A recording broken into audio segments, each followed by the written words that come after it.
সন্ধ্যাবেলার দিকে একটু গেছিলাম পড়াতে।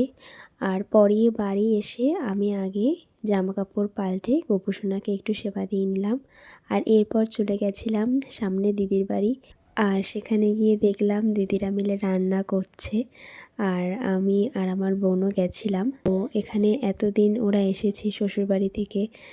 একজন থাকে ব্যাঙ্গালোরে, আরেকজন থাকে কলকাতাতে। অনেক দিন পরে এসেছে, তো এতদিন খুব মজাতেই ছিলাম। আর আজকে রাতটাই শেষ দিন। দিদিরা আবার কালকে যে যার বাড়িতে ফিরে যাবে, মানে শ্বশুর বাড়িতে চলে যাবে। তার জন্য আজকের দিনটা আমরা একসাথে সবাই মিলে অনেক গল্প আড্ডা করেছি।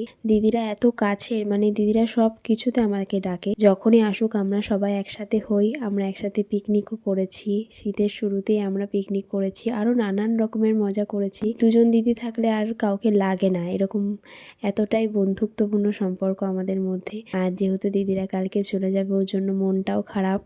সন্ধ্যাটা খুব মজার সাথে কাটালেও দিনের শেষটা একটু হলেও একটু মন খারাপ লাগছিল।